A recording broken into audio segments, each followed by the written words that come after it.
Como é bom, é um privilégio estar aqui compartilhando a palavra de Deus. E eu estava pensando quando foi a última vez que eu vim aqui num culto para compartilhar, ministrar a palavra, e já vai fazer 9 meses. E eu falei, uau, quase uma gestação, não é mesmo? E realmente eu gerei muitas coisas nesse tempo em que eu não estive aqui ministrando. E essa palavra foi uma das coisas que eu gerei nesse tempo. E eu queria compartilhar com vocês, senti que era o tempo de compartilhar. E quando a gente fala que a gente está passando por um deserto na vida, a gente está se referindo geralmente a uma estação, a uma fase, a uma situação de dor, de sofrimento, de esterilidade, de tristeza, não é mesmo? Quando a gente fala assim, nossa, eu estou no deserto. Quantos aqui hoje podem dizer que tem alguma área da sua vida aí que você diz, eu estou passando por um deserto, em alguma área da vida? Levanta a mão. Algumas pessoas. E vocês que não estão, passarão. E isso não é uma maldição, isso na verdade é uma bênção. E é sobre isso que nós vamos falar hoje. E eu quero pensar com você sobre a ótica da palavra de Deus, sobre esse tempo na nossa vida de deserto. E nós vamos ler alguns textos. Você pode só anotar as referências e depois meditar em casa. Eu não vou me ater muito ao texto, mas eu escolhi vários textos ditos por pessoas diferentes para que a gente saia daqui entendendo que a Bíblia, ela tem uma visão diferente da nossa sobre sofrimento, sobre dor, sobre deserto, sobre tristeza. Tiago, lá no capítulo 1, verso 2, diz assim, meus irmãos, considerem motivo de muita alegria quando passarem por vários sofrimentos. Então aqui, Tiago está dizendo que passar por sofrimentos é um motivo de muita alegria. 2 Coríntios 4:17, Paulo diz que a tribulação produz para nós um peso eterno de glória muito excelente. Então Paulo está dizendo que o sofrimento gera, que a tribulação produz. O que o sofrimento está gerando em você? Paulo diz que a tribulação gera para nós um peso de glória muito excelente. Paulo também diz em Romanos 5, 3 e 4, nós nos alegramos no sofrimento, sabendo que o sofrimento produz perseverança, e a perseverança, caráter, e o caráter, esperança. Mais uma vez, Paulo está falando, o sofrimento tem o poder de gerar algo em você. A tribulação, ela está produzindo algo em você. E eu te pergunto, o que o sofrimento está produzindo em você? Dor, incredulidade, frustração, decepção, cansaço ou perseverança, caráter, esperança? Vamos mais. Jó 36:15. Deus nos ensina por meio do sofrimento. E Ele usa a aflição para abrir os nossos olhos. É C.S. Lewis que diz que o sofrimento é o megafone usado por Deus para falar conosco. O que dizer de Hebreus 5:8? Embora fosse filho de Deus, Jesus aprendeu por meio dos seus sofrimentos a ser obediente. Jesus, como eu e você, não nasceu obediente. Ele aprendeu a ser obediente através do sofrimento. O sofrimento na vida de Jesus gerou obediência. 1 Pedro 2,19, se vocês suportarem sofrimentos injustos, sabendo que esta é a vontade de Deus, Ele abençoará vocês por causa disso. O sofrimento, a forma como eu passo por ele, me traz uma promessa de bênção da parte do Senhor. E por fim, Pedro também diz lá em 1 Pedro 4:13, alegrem-se por estarem tomando parte nos sofrimentos de Cristo, para que fiquem cheios de alegria quando a glória dele for revelada. Então, meus irmãos, esses são apenas alguns textos. A Bíblia está repleta deles, repleta.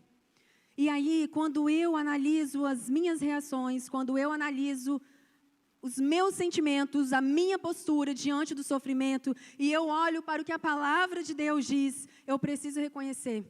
Muitas vezes eu não estou vivendo sob a ótica da Bíblia, eu estou vivendo de acordo com a leitura dessa terra. Porque muitas vezes na minha vida, o sofrimento não gerou esperança, o sofrimento, ele me gerou desesperança.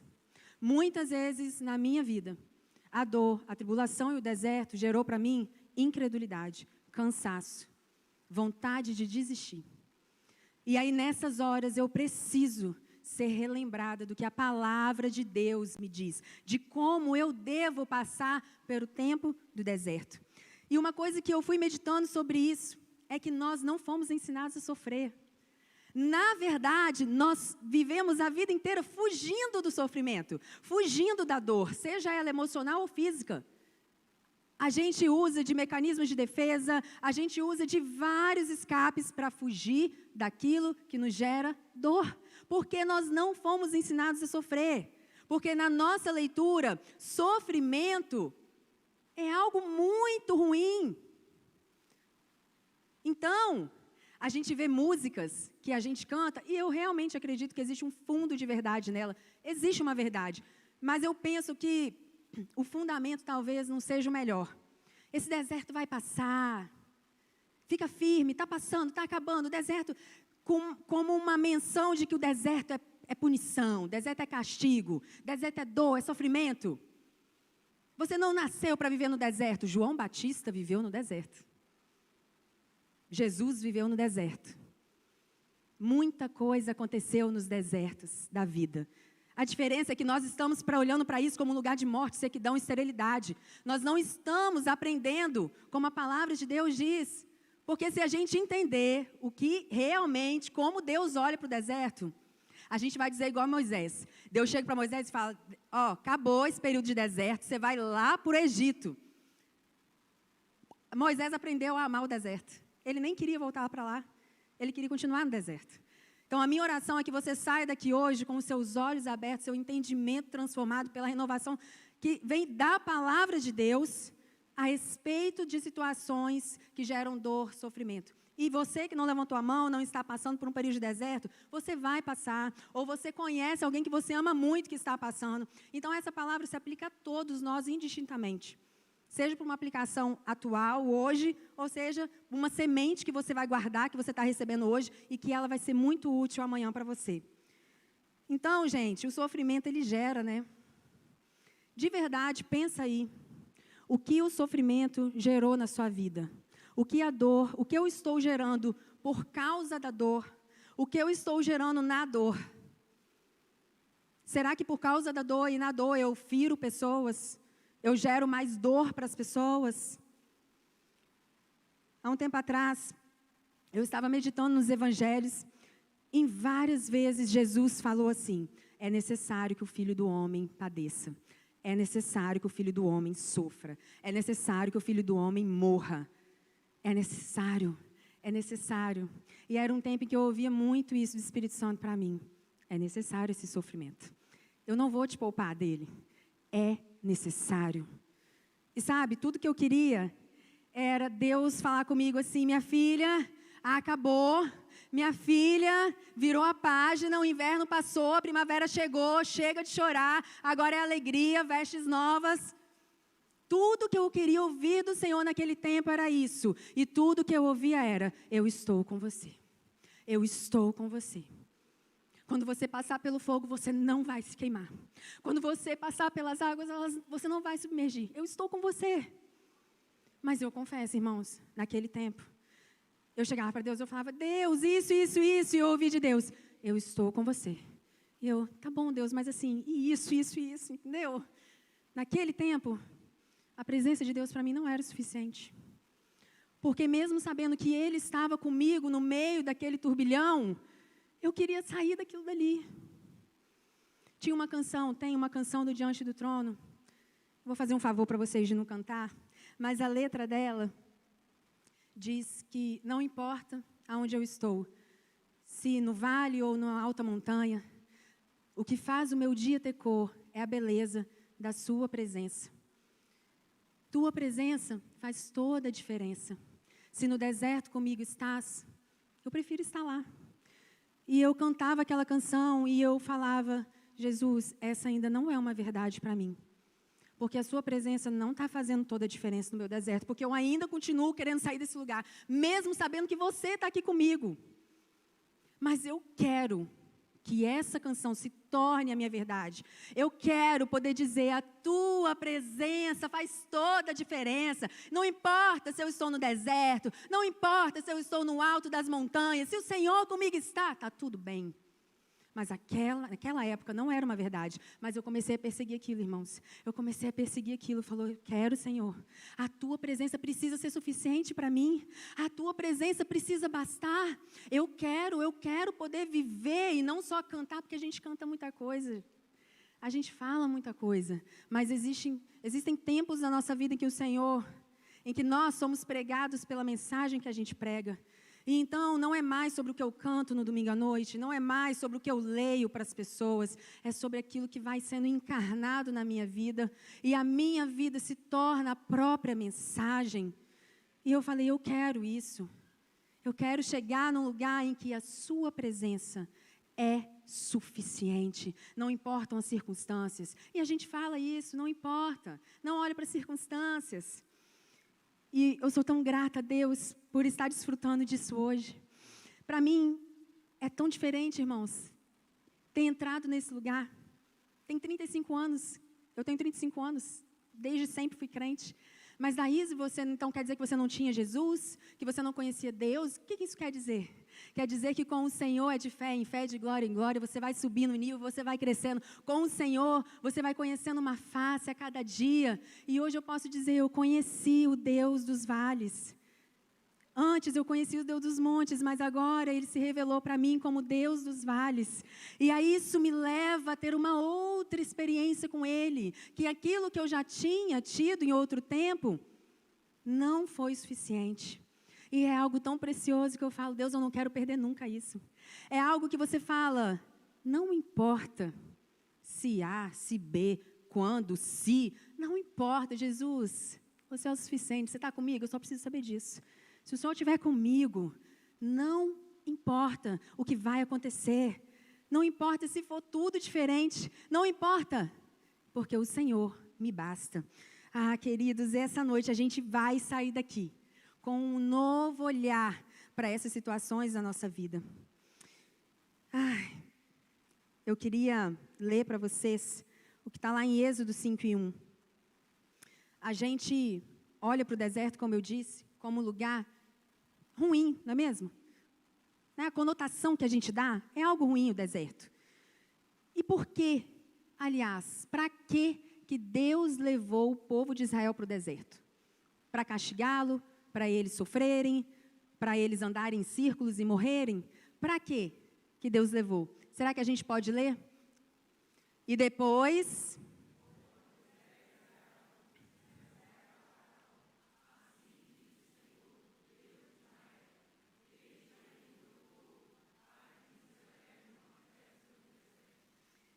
Deus queria levar o povo dele para o deserto para celebrar uma festa. Deus queria levar o povo dele para o deserto para adorá-lo. Nunca foi sobre punição. O deserto só se tornou um lugar de morte para o povo por causa da desobediência dele. Deserto não é lugar de punição. Deserto é um lugar em que a sua aliança com o Senhor é renovada, em que você se aprofunda na sua intimidade com o Senhor. O deserto é um lugar para o povo de Israel.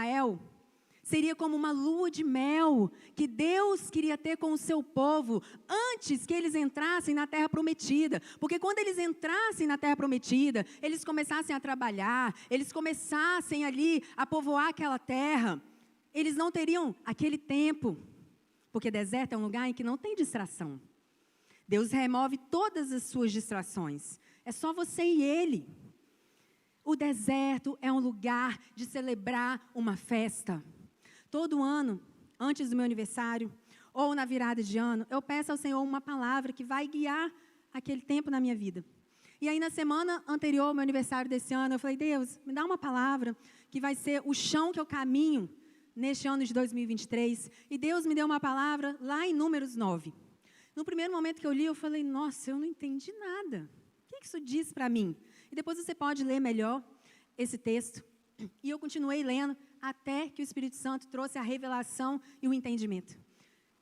Lá, em Números 9, conta, o povo de Israel tinha saído do Egito, era o 2º ano que eles estavam no deserto. Deus vira para o povo, vira para Moisés e diz, manda o meu povo celebrar uma festa.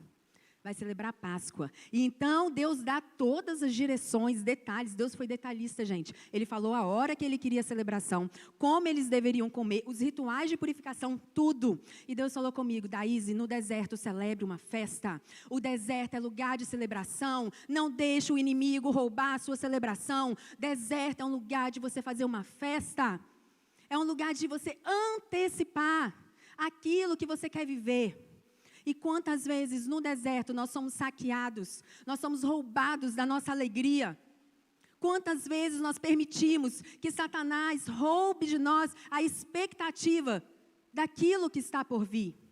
Então essa palavra, ela foi de fato o chão que eu trilhei este ano. O deserto é um lugar em que Deus está me chamando para celebrar uma festa. E a Páscoa era o apontamento de Jesus. Ou seja, uma antecipação. O que é fé, meus irmãos? Uma vida de antecipação. Uma vida em que você acredita, declara naquilo que ainda não é, como se já fosse. Então, uma sugestão.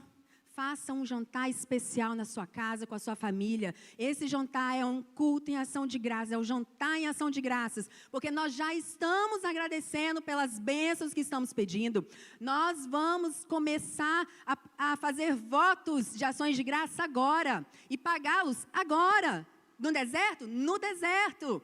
Antes de recebermos, porque isso é fé. É aquela convicção. É você mandar uma mensagem para o reino espiritual. De que eu estou crendo, os meus olhos estão firmes em Jesus, a situação não me molda, eu não me movo pelo que eu sinto e pelo que eu vejo, mas pelo que eu creio, pelo que eu entendo da parte do Senhor. E isso é uma vida de fé. Então, para Deus, o deserto era um lugar de comunhão, de íntima comunhão com o seu povo. O deserto continua sendo um lugar de comunhão. O deserto, irmãos, não é um atraso. O deserto não é um atraso. Às vezes nós estamos em situações em que parece que todo mundo está vivendo, acontecendo, isso e aquilo, a vida está acontecendo e parece que você está parada no tempo. Parece que nada acontece com você. E aí você precisa ser lembrado, deserto não é atraso. Deserto é um lugar em que você vai começar a desfrutar da sua verdadeira herança e recompensa. Ele é a sua herança e a sua recompensa. Ele é maior do que a cura que você precisa, Ele é maior do que o casamento que você busca, Ele é maior do que os filhos que você quer ter, Ele é maior do que a vaga de emprego que você quer, Ele é maior do que qualquer coisa que você esteja perseguindo. Ele, inclusive, é maior até do que a salvação da pessoa que você está pedindo. Ele é maior do que as bênçãos que Ele pode te dar. E o deserto é um lugar em que você descobre que Ele é a sua herança, Ele é a sua recompensa. Então, todas as outras coisas que são maravilhosas e que Ele vai te dar, porque Deus sempre quis dar a terra prometida a Israel, como de fato deu.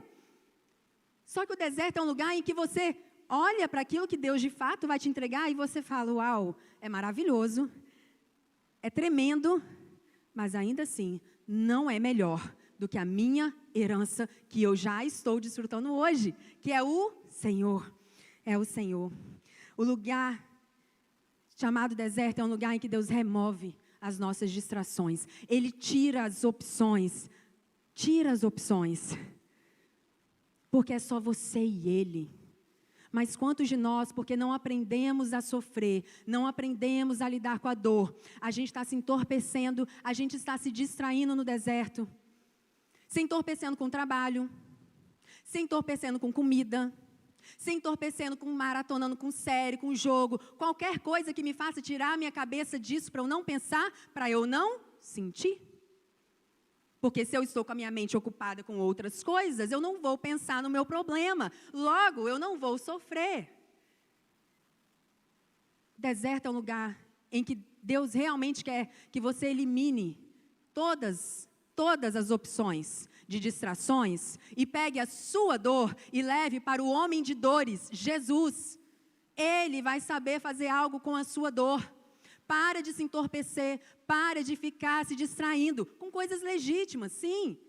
Porque quando a gente está falando com crente, a gente está falando com coisas legítimas que a gente se distrai. E aí fica difícil de perceber, né? Porque qual é o problema de trabalhar muito?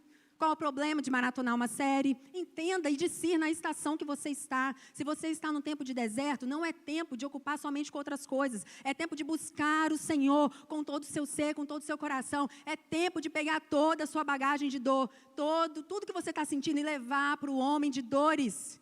Ele vai te ensinar a lidar com tudo isso.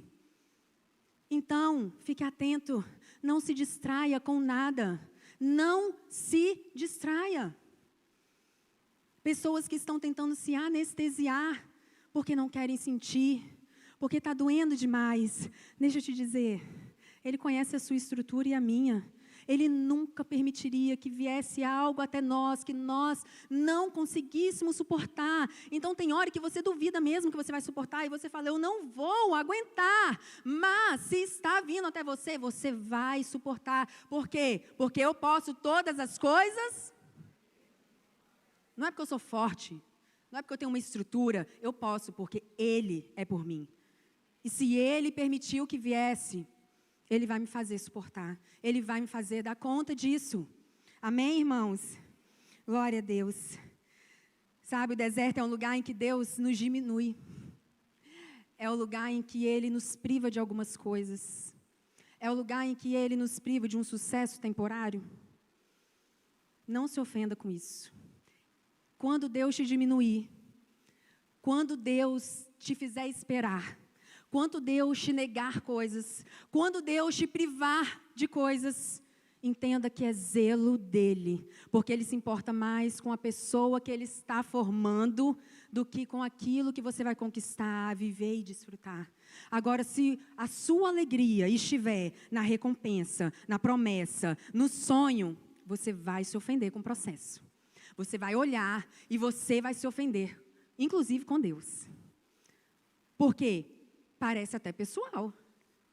Poxa vida, por que Ele está retardando isso de mim? Por que Ele está me negando isso? Por que Ele está fechando essa porta? Porque Ele é tão zeloso, tão zeloso, tão zeloso, que Ele está mais preocupado em te amadurecer, em te forjar, em te preparar, do que te fazer viver tudo isso. Irmãos, eu já me ofendi com o processo. Eu lembro que eu virei para Deus e eu falei assim, e só vai achar heresia isso quem nunca passou. Eu virei para Deus e eu falei, Deus, sabe qual é a minha sensação? Que você está fazendo comigo igual a gente faz com o cachorro. Na verdade, eu nem tenho coragem de fazer isso com o meu cachorro. Pega aqui um biscoitinho, balança, mostra, faz o cachorro ficar todo alvoroçado ali, achando que vai comer e esconde o biscoitinho de volta.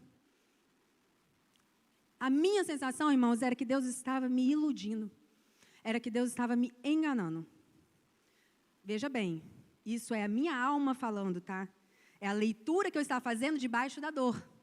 Não era o meu espírito, porque no meu espírito, no meu racional, eu sabia que Deus nunca me enganaria. Deus nunca iria me ludibriar.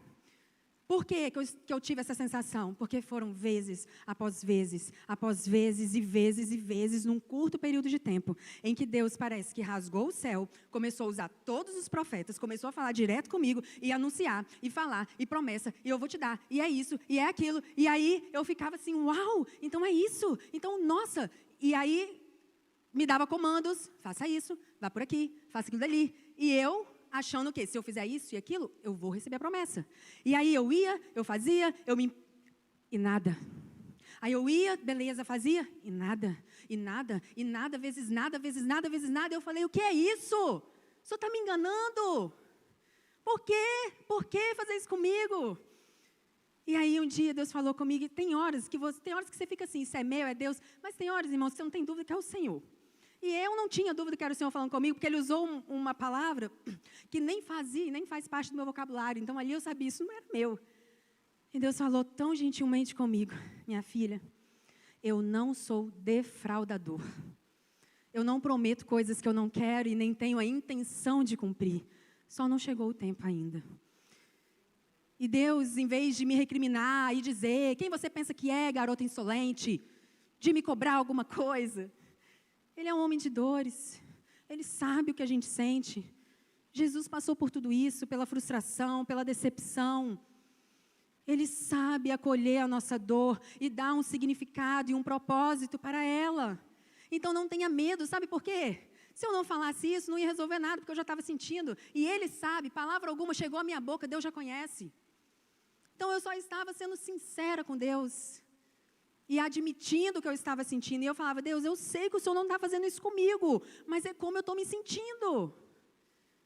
É como eu estou me sentindo. Eu lembro de um dia, irmãos, que eu falei, eu estava na sala da minha casa e eu falei, eu sei que eu vou me arrepender de falar isso, Senhor, mas para de usar as pessoas para falarem comigo.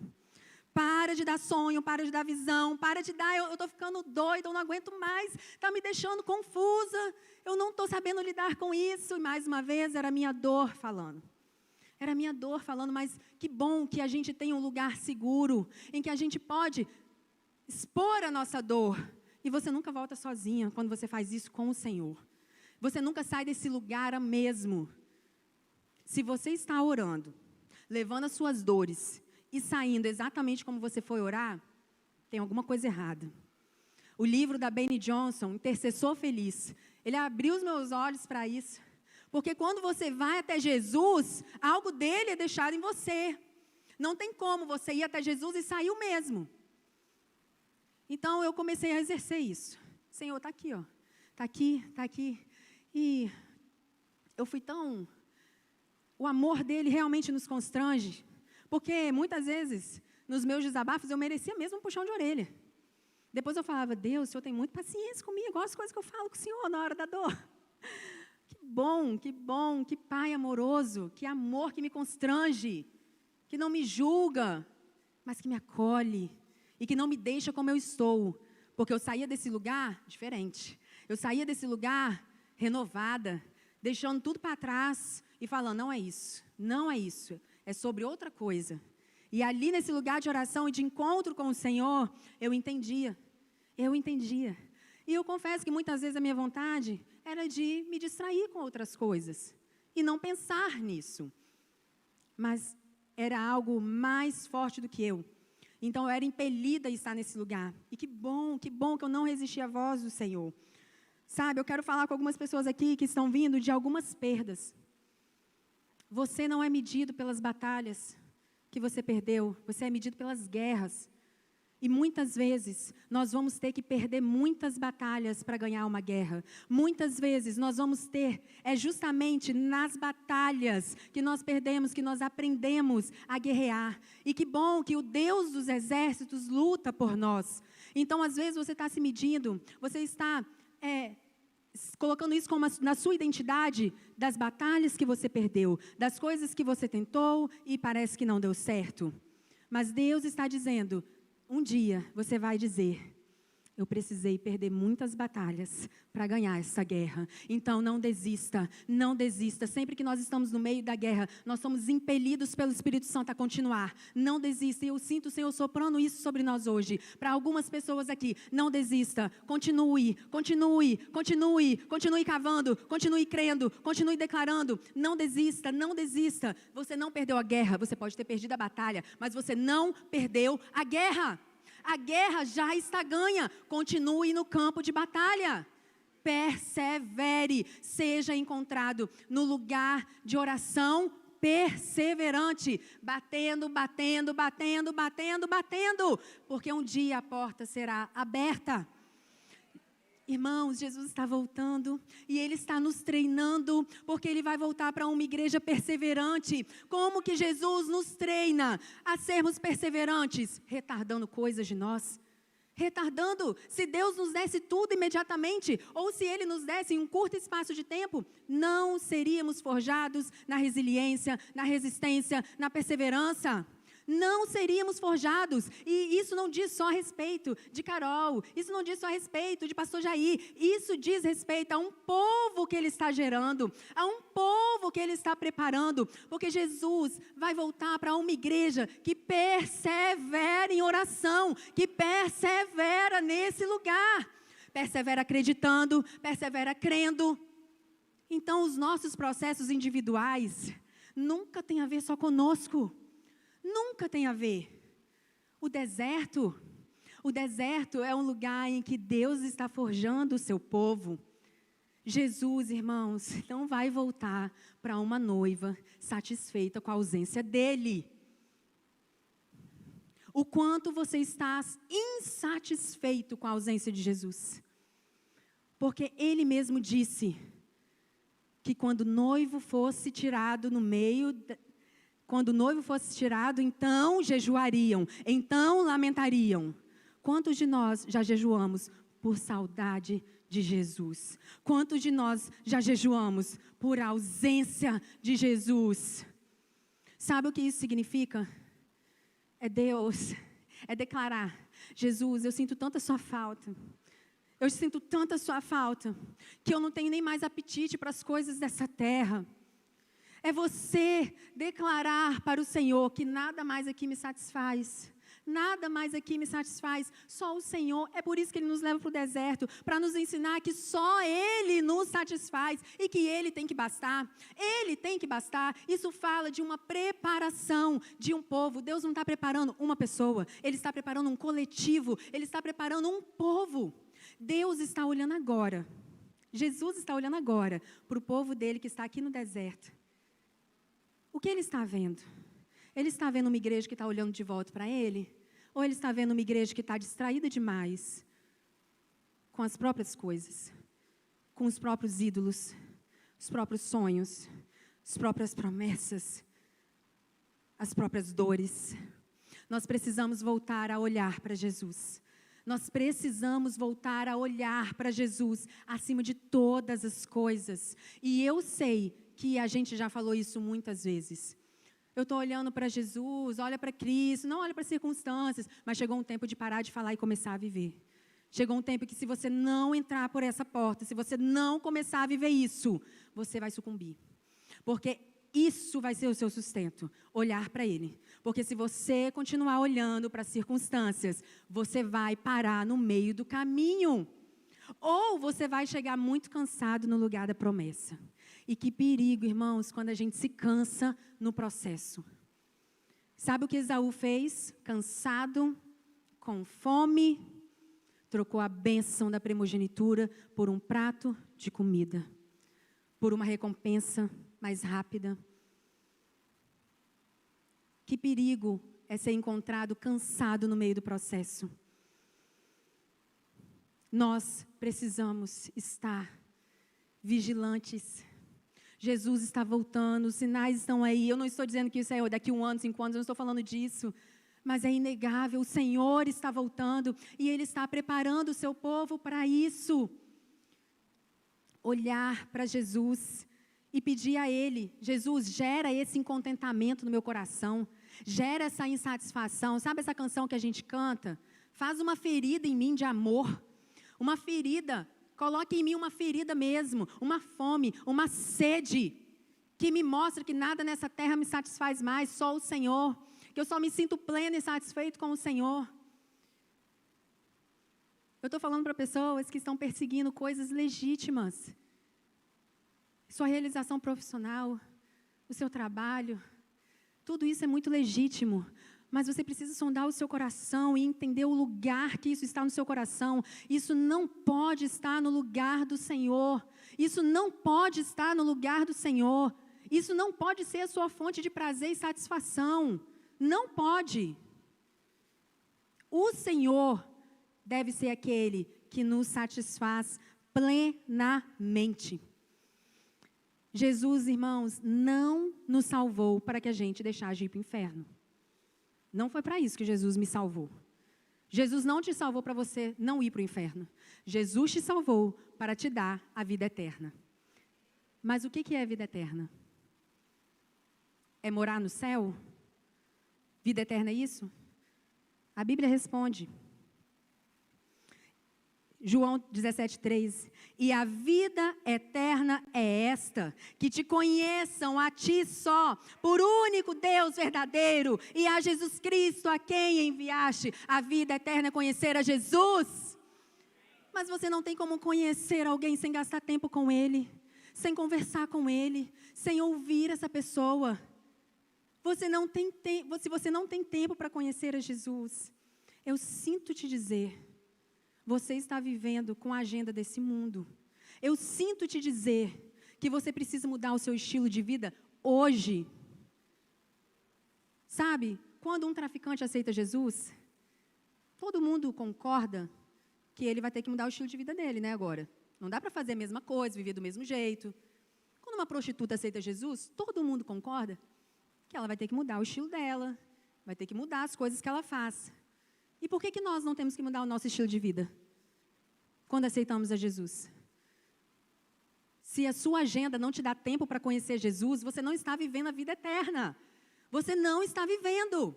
E é tão fácil passar por ele e não reconhecê-lo, sabia? Os discípulos de Emaús, andando com ele, falando com ele, ouvindo, e não o reconheceram. Quantos de nós estamos passando por Jesus tantas vezes no dia e não estamos reconhecendo Jesus? Uma pessoa que você passou e você nem olhou. Alguém que quis falar com você e você não deu atenção. Na natureza.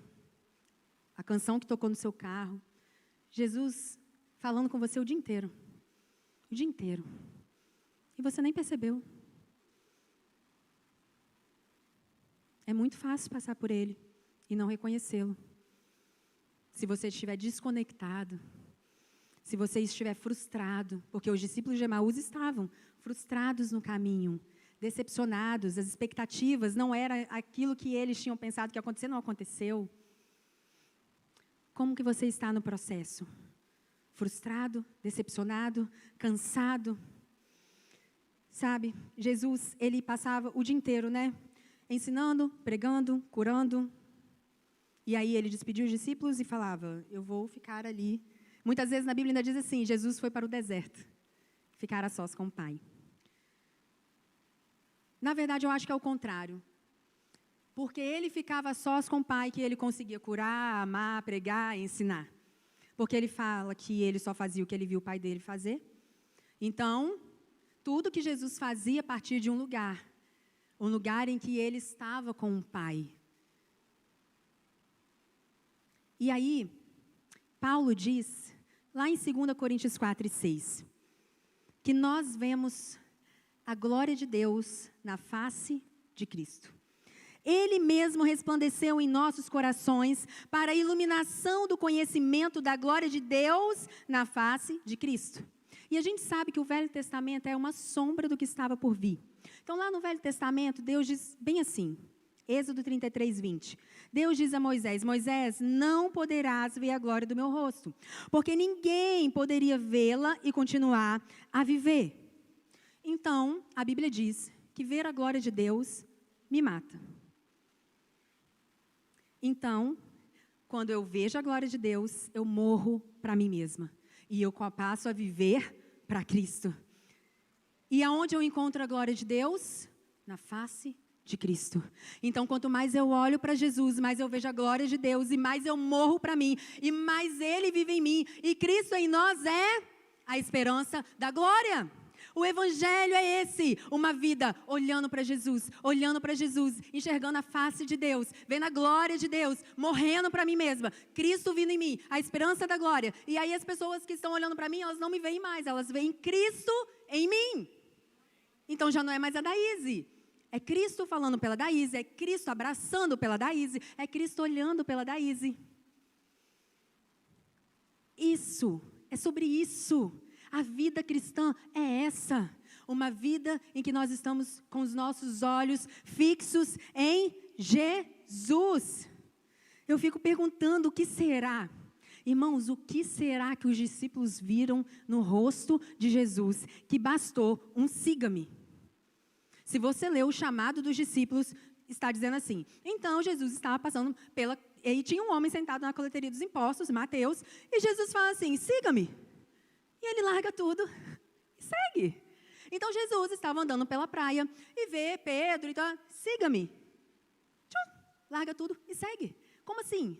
sem uma contraproposta? Como assim? Sem uma promessa? Sem uma expectativa de ganho? Como assim? O que será que esses homens viram no rosto de Jesus que fez com que eles largassem tudo, todos os ideais, todos os sonhos, todos os projetos, a profissão, e fossem seguir alguém que eles nem conheciam? Algo foi comunicado no espírito deles ali. Então, olhar para Jesus me transforma. Olhar para Jesus inverte as minhas prioridades. Olhar para Jesus me dá leveza. Mãos leves, né, Denis? Mãos leves, para não reter nada.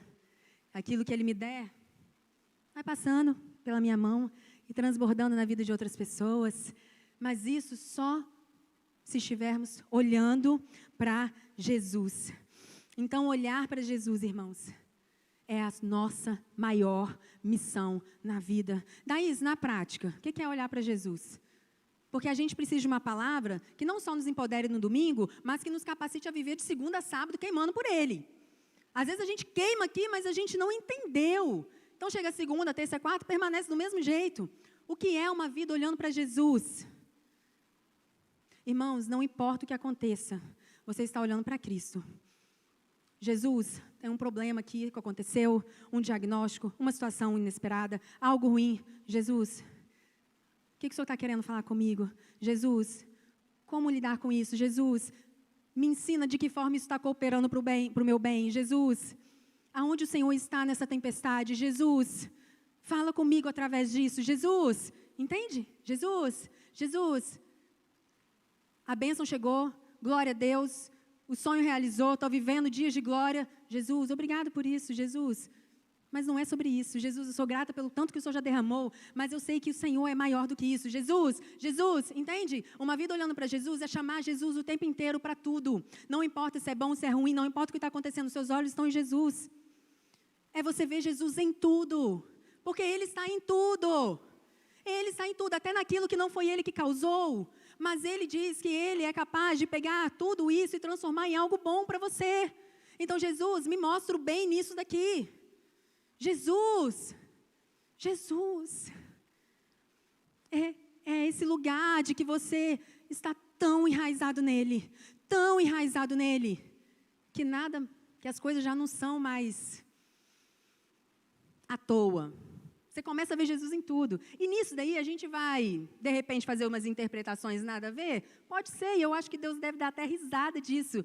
Mas é esse lugar de coração, de um coração tão puro, de ver Jesus nas mínimas coisas. Mas não foi o próprio Jesus que disse que para a gente entrar no reino dos céus a gente precisa ter o coração de uma criança? Então, às vezes, a gente vai falar coisas que para nós adultos, maduros, maior besteira, né? Que bobeira, que viagem. Mas isso reflete a pureza do seu coração, que está conseguindo perceber e ver Jesus em todas as coisas. Sabe, teve um tempo, se o louvor quiser subir.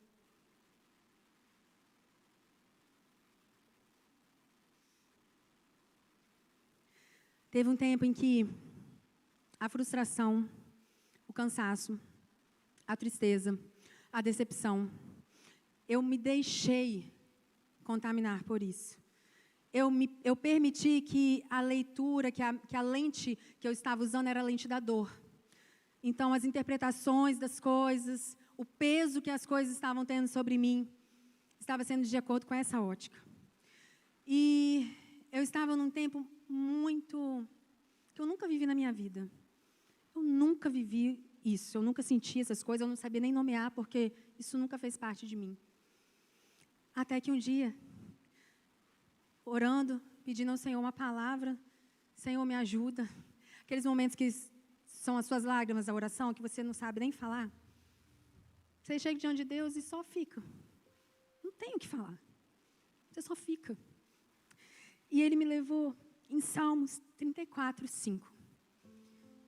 E Ele disse: os que olham para mim estão radiantes. Não se achará frustração, nem decepção no rosto deles. Eu falei: Deus, eu preciso olhar para o Senhor, porque no meu rosto está se achando frustração, no meu rosto está se achando decepção, mas é porque eu tirei os olhos do Senhor e eu comecei a olhar para as circunstâncias, e é por isso que não havia o brilho no olhar. E então eu comecei a perseguir isso. E quando as coisas vinham, eu falei, eu estou olhando para o Senhor. Eu estou olhando para o Senhor, eu estou olhando para o Senhor. Até que eu entrei nesse lugar. De estar radiante. E aí, uma pessoa que não tinha noção disso, virou para mim esses dias e falou, Daís, eu tive uma visão com você. Eu acordei de madrugada e eu vi, e você estava tão radiante, ela usou essa palavra. Você estava radiante no seu rosto, um sorriso que eu nunca vi. E na hora o Espírito Santo falou comigo, é isso, minha filha. É sobre isso, você está olhando para mim. Você está olhando para mim, é por isso que você está radiante. Porque os que olham para Ele estão radiantes. Não se achará frustração, nem decepção no rosto daqueles que estão olhando para o Senhor. Porque Ele é o autor da nossa fé. Ele é o Cordeiro que tira o pecado do mundo. Ele é Yeshua HaMashiach. Ele é o nosso Salvador, o nosso Redentor. Ele é a luz do mundo, Ele é a raiz de Davi. Ele é o nosso libertador, Ele guerreia as nossas guerras, Ele luta por nós, Ele é o nosso refúgio, socorro bem presente na hora da angústia, Ele é a fiel testemunha, Ele é a resposta para o seu problema, Ele é nele, só nele que você vai achar tudo o que você precisa. Olha, eu não sei se você conhece esse Jesus, pode continuar. Eu não sei se você conhece, mas se você não conhece, não tem a ver com, pode ser sua última oportunidade. Tem a ver com você encontrar alguém que você vai dizer, como eu posso ter vivido toda uma vida sem desfrutar disso? Tem a ver com encontrar alguém que te satisfaz plenamente, que te completa plenamente. Então, se há entre nós alguém que quer aceitar esse Jesus, eu te convido a vir aqui. Nós oraremos por você. Mas eu também quero convidar aos meus irmãos e irmãs que querem fazer um pacto com o Senhor nessa noite e voltar o seu olhar para Ele. Sabe, na jornada, talvez você pode ter desviado o seu olhar e olhado para os problemas, para as circunstâncias, para as decepções. Eu quero te chamar a olhar para Jesus. Se você está aceitando Jesus, eu vou te pedir para ficar do lado esquerdo, do meu lado esquerdo. E se você está aqui renovando a sua aliança com Ele, glória a Deus, glória a Deus, glória a Deus, glória a Deus, glória a Deus. E se você quer renovar a sua aliança, fazer um pacto com os seus olhos, que você vai olhar só para Ele, só para Ele, só para Ele. Esse é o momento. Se você chegou frustrado e decepcionado, esse é o momento. Esse é o momento.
quero falar algo. E discerna bem no Senhor isso, porque não é para todos. É para poucos, para alguns poucos. Discerna se isso é para você. Estou falando com solteiros. Estou falando para pessoas que querem tanto um casamento. Tanto. E tem todo aquele ideal e aquela, sabe, eu quero constituir família, eu quero ter filhos, eu quero me casar. E talvez isso está até roubando a sua alegria, porque não aconteceu. Eu estou falando para pessoas que nem chegaram no tempo ainda de pensar isso. Juniores, adolescentes também. E o que o Espírito me comunica é que existem pessoas que Ele quer fazer diferente. Ele tem algo para você, um chamado tão sublime quanto o casamento. É como se o Senhor quisesse falar assim: sai da caixinha. Você está tão fixado nesse formato, nesse padrão, nesse sonho. Mas o que eu tenho para você, nações, eu quero te levar, eu quero te trazer, te movimentar. O que eu tenho para você é algo infinitamente superior, porque é para você. É para você. Quando a gente olha para Jesus, irmãos, as nossas prioridades mudam, sonhos mudam. Mas Ele nunca vai te fazer se sentir triste com isso. Você não vai sentir falta, você não vai se sentir insatisfeito, porque quando você está fazendo a vontade do Pai, você está completamente satisfeito. Então discerna no Senhor se isso é para você, adolescente, jovem, adulto.